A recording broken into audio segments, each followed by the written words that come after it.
ఉత్తరప్రదేశ్ గడ్డపై శాంతి భద్రతలకు విఘాతం కలిగించిన చట్టాన్ని చేతుల్లోకి తీసుకొని రక్తపాతం సృష్టించిన యోగి యాక్షన్ చాలా సీరియస్గా ఉంటుంది.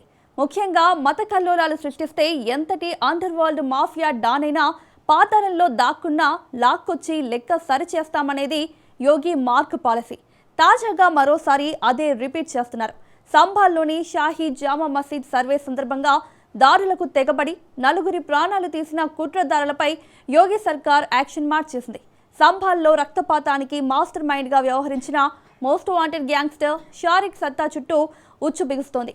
దొంగ పాస్పోర్ట్తో దుబాయ్కు పారిపోయిన ఈ ముఠా నాయకుడిపై ఇంటర్పోల్ రెడ్ కార్నర్ నోటీస్ జారీ చేయించింది యోగి సర్కార్. అసలు సంభాల్లో ఏం జరిగింది? ఈ కుట్ర వెనుక షారిక్ సత్తా పాత్ర ఏంటి? ఇంటర్పోల్ రెడ్ నోటీసులతో షారిక్ సత్తా ఆట ముగిస్తారా? Let's watch. Sambhal violence master mind పై గురిపెట్టిన యోగి. షారిక్ కథ ముగించడమే టార్గెట్ గా సిబిఐతో కలిసి యాక్షన్. ఇంటర్పోల్ రెడ్ కార్నర్ నోటీస్తో షారిక్ ఆట ముగిస్తారా? 2024 నవంబర్ 24 ఉత్తరప్రదేశ్లోని సంభాల పట్టణంలో కోర్టు ఆదేశాల మేరకు షాహీ జామా మసీద్ ప్రాంగణంలో 2వ విడత సర్వేను నిర్వహించేందుకు అడ్మినిస్ట్రేటివ్ అధికారులు, పోలీసు బలగాలు రంగంలోకి దిగాయి. కానీ సర్వే ముగింపు దశకు వచ్చేసరికి వాతావరణం ఒక్కసారిగా మారిపోయింది. వందలాది మంది అకస్మాత్తుగా వీధుల్లోకి వచ్చి నినాదాలు చేస్తూ పోలీసులపైకి రాళ్లు రువ్వడం ప్రారంభించారు. అది కేవలం ఆవేశంలో జరిగిన ఘటన కాదని, పోలీసు వాహనాలకు నిప్పు పెట్టడం, నాటు తుపాకులతో కాల్పులు జరపడం ద్వారా స్పష్టమైంది. ఈ తీవ్ర ఘర్షణలో నలుగురు ప్రాణాలు కోల్పోగా పలువురు పోలీసు సిబ్బందితో పాటు స్థానికులు తీవ్రంగా గాయపడ్డారు. పట్టణ ప్రశాంతతను భగ్నం చేసి భారీ ఎత్తున మత కలహాలు సృష్టించడమే లక్ష్యంగా ఈ హింసాకాండ జరిగిందని దర్యాప్తు బృందాలు నిర్ధారించాయి. ఆ తర్వాత జరిపిన విచారణలోనే ఒక పేరు తెరపైకొచ్చింది.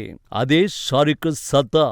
నేషనల్ క్యాపిటల్ రీజియన్ ఉత్తరప్రదేశ్ సరిహద్దులో మోస్ట్ వాంటెడ్ నేరస్తుడిగా ఇతనికి సుదీర్ఘమైన క్రిమినల్ రికార్డు ఉంది. లగ్జరీ కార్ల దొంగతనాలు, అంతరాష్ట్ర వాహన చౌర్యం, ఆయుధాల అక్రమ రవాణా, బెదిరింపులు, దోపిడీలతో పాటు సుమారు 55 నుంచి 60 క్రిమినల్ కేసులు ఈ షారిక్ సత్తాపై ఉన్నాయి. క్రిమినల్ నెట్వర్క్ ను కార్పొరేట్ స్థాయిలో నడిపేస్తూ అండర్ వరల్డ్ సంబంధాలు పెంచుకున్న ఈ మోస్ట్ వాంటెడ్ సంభాల్లో తన నేర సామ్రాజ్యాన్ని నిలబెట్టుకోవడానికి, స్థానిక యువతను మభ్యపెట్టి తన అధీనంలో ఉంచుకోవడానికి ప్రయత్నించేవాడు. సంభాల్ ఎస్పీ కృష్ణకుమార్ బిష్ణోయ్ నేతృత్వంలో ఏర్పాటైన ప్రత్యేక దర్యాప్తు బృందం కాల్ డేటా రికార్డులో నిందితుల వాంగ్మూలాలు, వాట్సాప్ చాట్లను క్షుణ్ణంగా పరిశీలించింది. ఈ క్రమంలో అల్లర్లకు సంబంధించిన విస్మయకర వాస్తవాలు వెలుగు చూసే. జామా మసీదు సర్వే రోజు ప్రజలను రెచ్చగొట్టడం, రాళ్లు, నాటు బాంబులు సమకూర్చడం, నిరసనకారులకు వ్యూహాత్మక ఆదేశాలు ఇవ్వడంలో షారిక్ సత్తా తెర వెనుక ప్రధాన పాత్ర పోషించాడు. స్థానికంగా తన అనుచరులకు నిధులు సమకూర్చి సర్వే ప్రశాంతంగా సాగకుండా హింసాత్మకంగా మార్చేందుకు పథకాన్ని రచించినట్లు యూపీ పోలీసుల దర్యాప్తులో నిర్ధారణ అయింది. సంభాల్లో అల్లర్లు ముగిసిన వెంటనే పోలీసుల వేట మొదలవడంతో షారిక్ తప్పించుకున్నాడు. విచారణ సంస్థల కన్నుగప్పి ఫేక్ డాక్యుమెంట్లు, మార్ఫింగ్ వివరాలతో నకిలీ పాస్పోర్టు సృష్టించాడు. దేశం విడిచి దుబాయ్కి చెక్కేశాడు. సరిహద్దులు దాటి వెడితే భారత చట్టాల నుంచి సులభంగా తప్పించుకోవచ్చని, అక్కడి నుంచే తన నేర కార్యకలాపాల్ని రిమోట్ కంట్రోల్ ద్వారా నడపొచ్చని భావించాడు. అయితే అతడి ప్లాన్ను సాంకేతిక ఆధారాల ద్వారా పసిగట్టిన యూపీ పోలీసులు అతడి ప్రతి కదలికపై నిఘా ఉంచారు.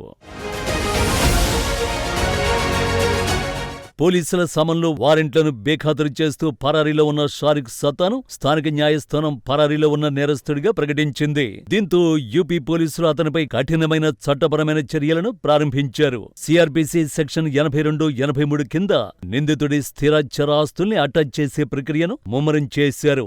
సంభాల్ పరిసర ప్రాంతాల్లోని అతని బినామీ ఆస్తులు, స్థానిక స్థావరాలను పోలీసులు గుర్తించి జప్తు చేయడం ద్వారా అతని నేర సామ్రాజ్య ఆర్థిక మూలాలను పూర్తిగా దెబ్బతీశారు. ఆ తరువాత నెక్స్ట్ లెవెల్ యాక్షన్ షురూ చేశారు.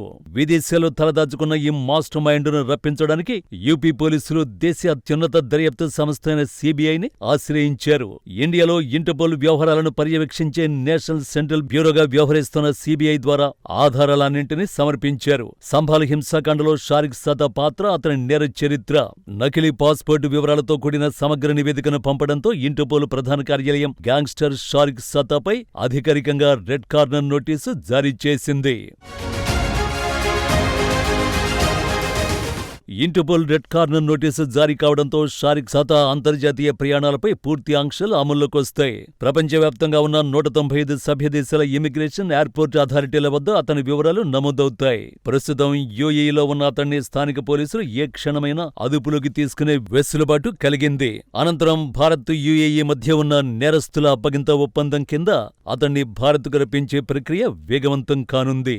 సింపుల్ గా చెప్పాలంటే విదేశాల్లో స్వేచ్ఛగా తిరుగుతున్న షారిక్ సత్తాకు అన్ని దారులు మూసుకుపోయాయి. యూపీ సీఎం యోగి ఆదిత్యనాథ్ పాలనలో శాంతి భద్రతల పరిరక్షణ అత్యంత ప్రధానమైన అంశం. జీరో టాలరెన్స్ అగెనిస్ట్ క్రైమ్ విధానాన్ని పాటిస్తూ స్టేట్లో మాఫియా, గ్యాంగ్స్టర్ల ఆధిపత్యానికి ముగింపు పలుకుతున్నారు. ఇలాంటి తరుణంలో కోర్టు ఆదేశాల ప్రకారం జరుగుతున్న న్యాయపరమైన సర్వేపై బహిరంగంగా దాడి జరగడం, విధుల్లో ఉన్న పోలీసులపై కాల్పులు జరపడం ప్రభుత్వ యంత్రాంగానికి విసిరిన సవాలుగా యోగి భావించారు. అల్లర్లకు కారణమైన వారు విదేశాల్లో ఉన్నా సరే చట్టం ముందు నిలబెట్టాలని ఉన్నతాధికారులకు స్పష్టమైన ఆదేశాలు జారీ చేశారు.